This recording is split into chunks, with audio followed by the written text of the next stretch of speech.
Salam, 1 Timotius 1 ayat 1 sampai 2. Dari Paulus, Rasul Kristus Yesus menurut perintah Allah, Juru Selamat kita dan Kristus Yesus, dasar pengharapan kita. Kepada Timotius, anakku yang sah di dalam iman, kasih karunia, rahmat, dan damai sejahtera dari Allah Bapa dan Kristus Yesus Tuhan kita menyertai engkau. Mengenai ajaran sesat, 1 Timotius 1 ayat 3 sampai 11. Ketika aku hendak meneruskan perjalananku ke wilayah Makedonia, aku telah mendesak engkau supaya engkau tinggal di Efesus dan menasihatkan orang-orang tertentu agar mereka jangan mengajarkan ajaran lain ataupun sibuk dengan dongeng dan silsilah yang tiada putus-putusnya, yang hanya menghasilkan persoalan belaka dan bukan tertib hidup keselamatan yang diberikan Allah dalam iman. Tujuan nasihat itu ialah kasih yang timbul dari hati yang suci, dari hati nurani yang murni, dan dari iman yang tulus ikhlas. Tetapi ada orang yang tidak sampai pada tujuan itu dan yang sesat dalam omongan yang sia-sia. Mereka itu hendak menjadi pengajar hukum Taurat tanpa mengerti perkataan mereka sendiri dan pokok-pokok yang secara mutlak mereka kemukakan. Kita tahu bahwa hukum Taurat itu baik kalau tepat digunakan, yakni dengan keinsafan bahwa hukum Taurat itu bukanlah bagi orang yang benar, melainkan bagi orang durhaka dan orang lalim, bagi orang fasik dan orang berdosa, bagi orang duniawi dan yang tak beragama, bagi pembunuh bapa dan pembunuh ibu, bagi pembunuh pada umumnya, bagi orang cabul dan pemburit, bagi penculik, bagi pendusta, bagi orang makan sumpah, dan seterusnya, segala sesuatu yang bertentangan dengan ajaran sehat, yang berdasarkan Injil dari Allah yang mulia dan maha bahagia, seperti yang telah dipercayakan kepadaku. Ucapan syukur atas kasih karunia Allah, 1 Timotius 1 ayat 12 sampai 17. Aku bersyukur kepada Dia yang menguatkan aku, yaitu Kristus Yesus Tuhan kita, karena Ia menganggap aku setia dan mempercayakan pelayanan ini kepadaku. Aku yang tadinya seorang penghujat dan seorang penganiaya dan seorang ganas, tetapi aku telah dikasihaninya, karena semuanya itu telah kulakukan tanpa pengetahuan, yaitu di luar iman. Malah kasih karunia Tuhan kita itu telah dikaruniakan dengan limpahnya kepadaku, dengan iman dan kasih dalam Kristus Yesus. Perkataan ini benar dan patut diterima sepenuhnya. Kristus datang ke dunia untuk menyelamatkan orang berdosa, dan di antara mereka akulah yang paling berdosa. Tetapi justru karena itu aku dikasihani, agar dalam diriku ini sebagai orang yang paling berdosa, Yesus Kristus menunjukkan seluruh kesabarannya. Dengan demikian aku menjadi contoh bagi mereka yang kemudian percaya kepadanya dan mendapat hidup yang kekal. Hormat dan kemuliaan sampai selama-lamanya bagi Raja segala zaman, Allah yang kekal, yang tak nampak, yang esa. Amin. Tugas Timotius, 1 Timotius 1 ayat 18 sampai 20. Tugas ini kuberikan kepadamu Timotius anakku, sesuai dengan apa yang telah dinubuatkan tentang dirimu, supaya dikuatkan oleh nubuat itu, engkau memperjuangkan perjuangan yang baik dengan iman dan hati nurani yang murni. Beberapa orang telah menolak hati nuraninya yang murni itu, dan karena itu kandaslah iman mereka. Di antaranya Hymenaeus dan Alexander, yang telah kuserahkan kepada iblis, supaya jera mereka menghujat. Mengenai doa jemaat, 1 Timotius 2 ayat 1 sampai 7. Pertama-tama aku menasihatkan, naikkanlah permohonan, doa syafaat dan ucapan syukur untuk semua orang, untuk raja-raja, dan untuk semua pembesar, agar kita dapat hidup tenang dan tentram dalam segala kesalehan dan kehormatan. Itulah yang baik dan yang berkenan kepada Allah Juru Selamat kita, yang menghendaki supaya semua orang diselamatkan dan memperoleh pengetahuan akan kebenaran. Karena Allah itu esa, dan esa pula Dia yang menjadi pengantara antara Allah dan manusia, yaitu manusia Kristus Yesus, yang telah menyerahkan dirinya sebagai tebusan bagi semua manusia. Itu kesaksian pada waktu yang ditentukan. Untuk kesaksian itulah aku telah ditetapkan sebagai pemberita dan rasul.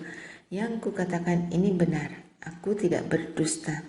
Dan sebagai pengajar orang-orang bukan Yahudi dalam iman dan kebenaran. Mengenai sikap orang laki-laki dan perempuan dalam ibadah jemaat. 1 Timotius 2 ayat 8-15. Oleh karena itu aku ingin supaya di mana-mana orang laki-laki berdoa dengan menadahkan tangan yang suci, tanpa marah dan tanpa perselisihan. Demikian juga hendaknya perempuan. Hendaklah ia berdandan dengan pantas, dengan sopan dan sederhana. Rambutnya jangan berkepang-kepang, jangan memakai emas atau mutiara ataupun pakaian yang mahal-mahal. Tetapi hendaklah ia berdandan dengan perbuatan baik, seperti yang layak bagi perempuan yang beribadah. Seharusnya perempuan berdiam diri dan menerima ajaran dengan patuh. Aku tidak mengizinkan perempuan mengajar dan juga tidak mengizinkannya memerintah laki-laki. Hendaklah ia berdiam diri, karena Adam yang pertama dijadikan, kemudian barulah Hawa. Lagi pula bukan Adam yang tergoda, melainkan perempuan itulah yang tergoda dan jatuh ke dalam dosa. Tetapi perempuan akan diselamatkan karena melahirkan anak, asal ia bertekun dalam iman dan kasih dan pengudusan dengan segala kesederhanaan. Syarat-syarat bagi penilik jemaat. 1 Timotius 3 ayat 1-7. Benarlah perkataan ini, orang yang menghendaki jabatan penilik jemaat menginginkan pekerjaan yang indah. Karena itu, penilik jemaat haruslah seorang yang tak bercacat, suami dari satu istri, dapat menahan diri, bijaksana, sopan, suka memberi tumpangan, cakap mengajar orang, bukan peminum, bukan pemarah, melainkan peramah, pendamai, bukan hamba uang. Seorang kepala keluarga yang baik disegani dan dihormati oleh anak-anaknya. Jikalau seorang tidak tahu mengepalai keluarganya sendiri, bagaimanakah ia dapat mengurus jemaat Allah?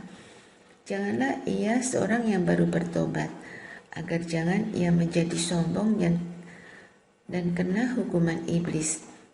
Hendaklah ia juga mempunyai nama baik di luar jemaat, agar jangan ia digugat orang dan jatuh ke dalam jerat iblis. Syarat-syarat bagi diaken. 1 Timotius 3 ayat 8-13. Demikian juga diaken-diaken haruslah orang terhormat.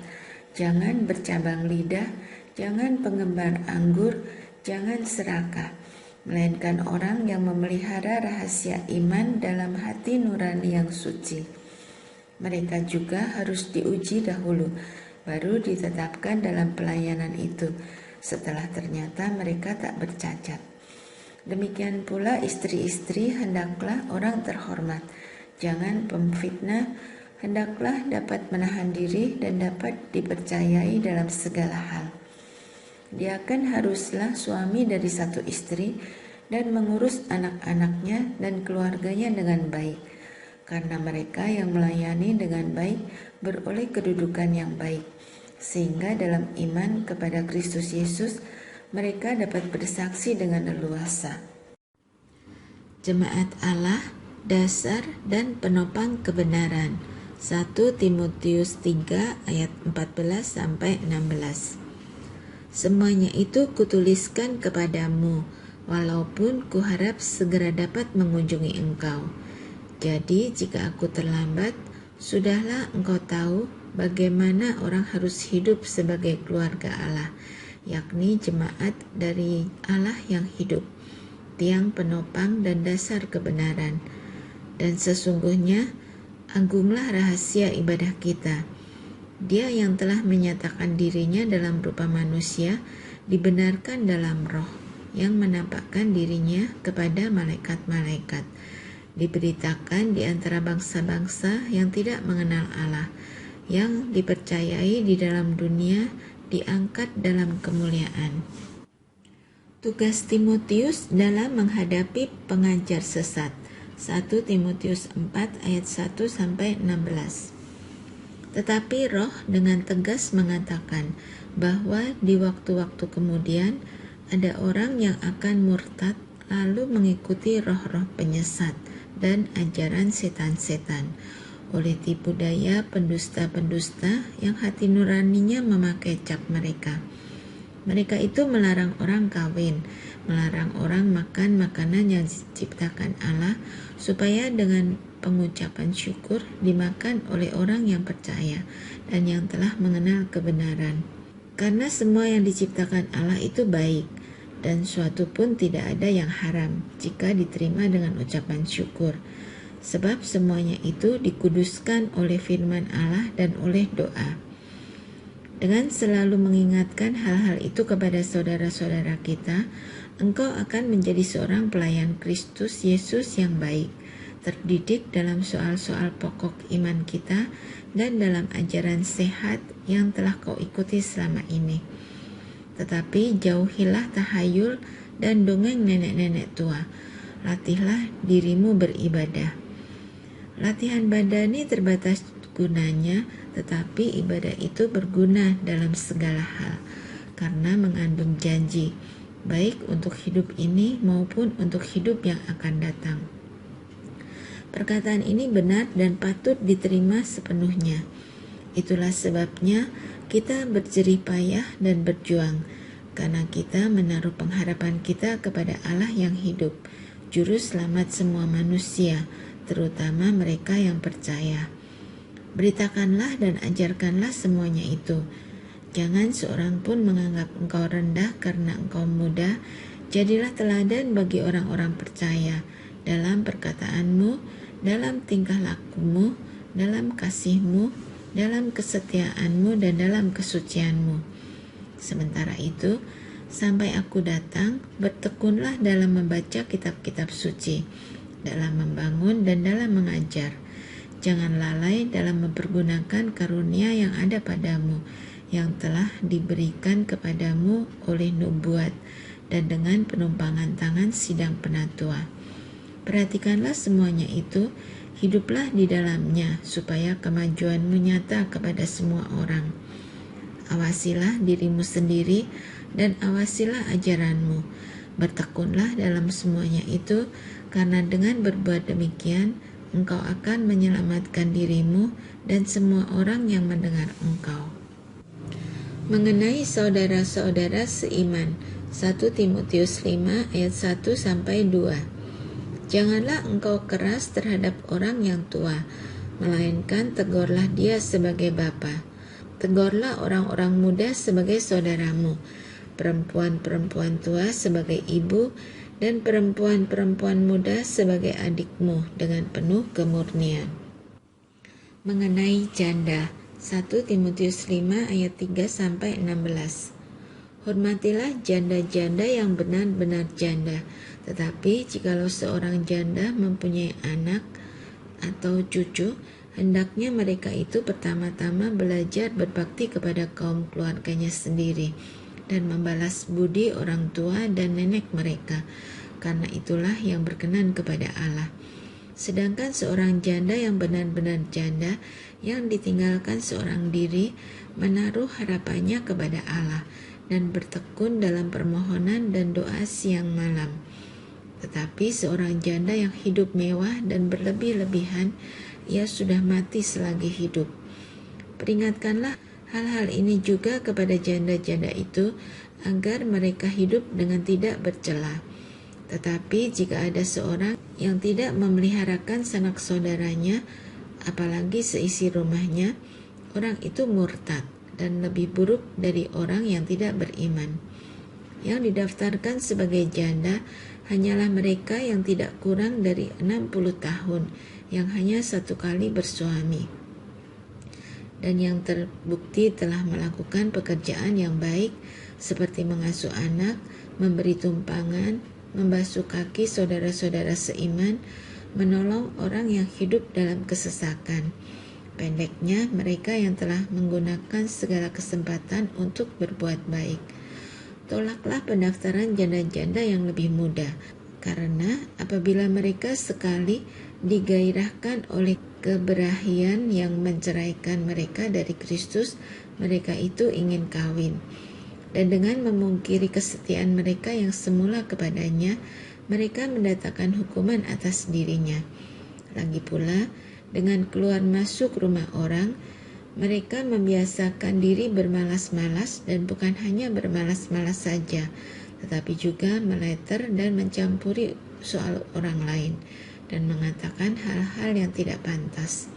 Karena itu, aku mau supaya janda-janda yang muda kawin lagi, beroleh anak, memimpin rumah tangganya, dan jangan memberi alasan kepada lawan untuk memburuk-burukan nama kita. Karena beberapa janda telah tersesat mengikut iblis. Jika seorang laki-laki atau perempuan yang percaya mempunyai anggota keluarga yang janda, hendaklah ia membantu mereka, sehingga mereka jangan menjadi beban bagi jemaat. Dengan demikian, jemaat dapat membantu mereka yang benar-benar janda. Beberapa petunjuk dan nasihat lagi. 1 Timotius 5 ayat 17 sampai 1 Timotius 6 ayat 1.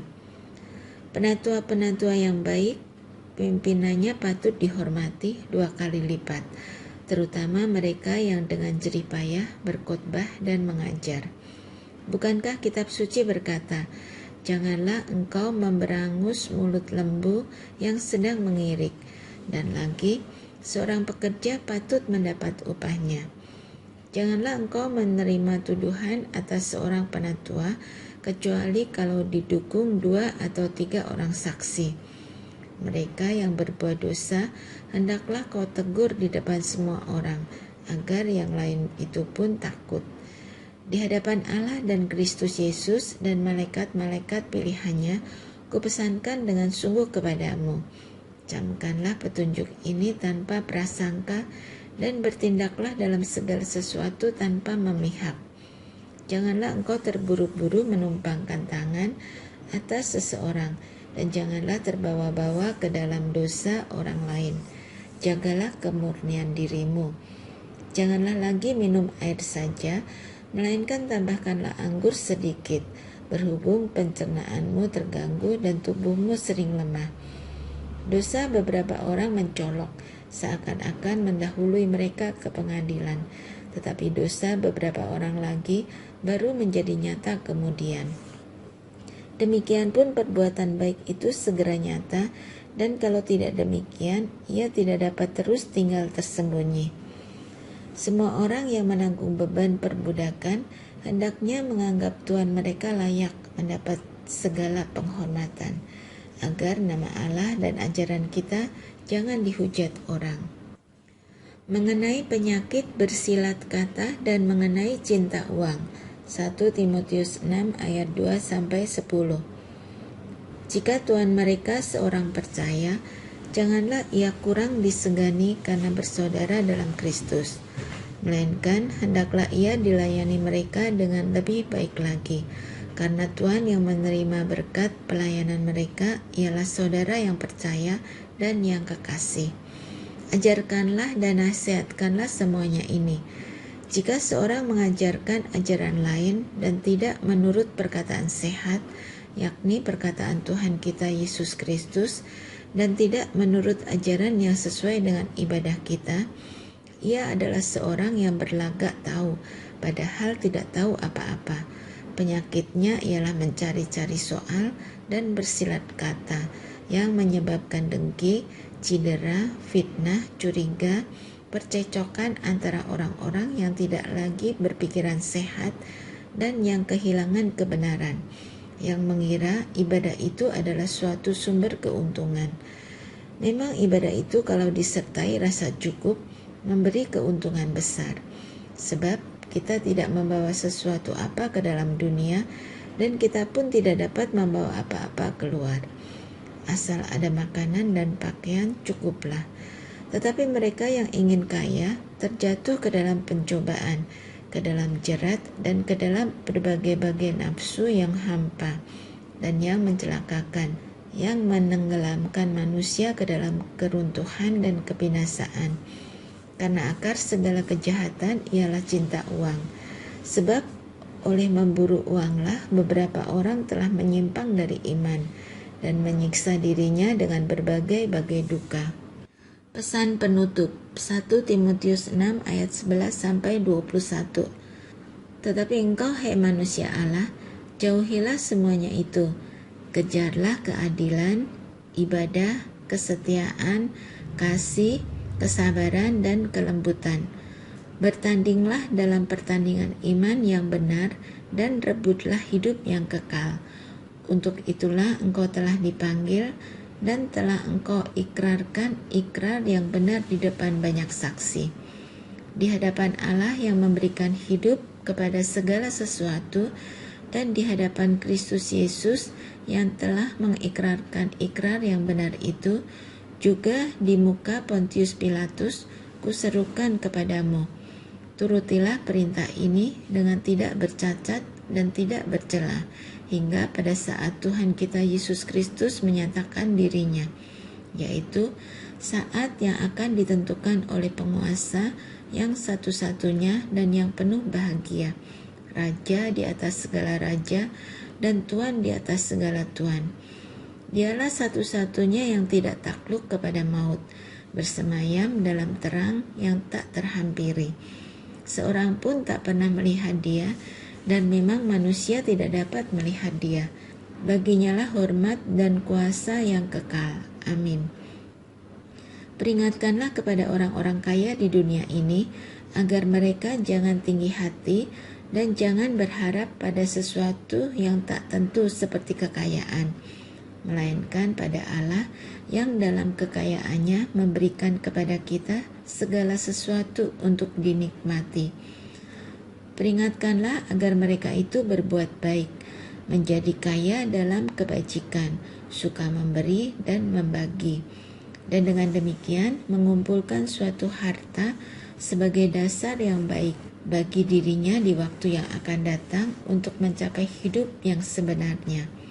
Hai Timotius, peliharalah apa yang telah dipercayakan kepadamu. Hindarilah omongan yang kosong dan yang tidak suci, dan pertentangan-pertentangan yang berasal dari apa yang disebut pengetahuan. Karena ada beberapa orang yang mengajarkannya dan dengan demikian telah menyimpang dari iman. Kasih karunia menyertai kamu.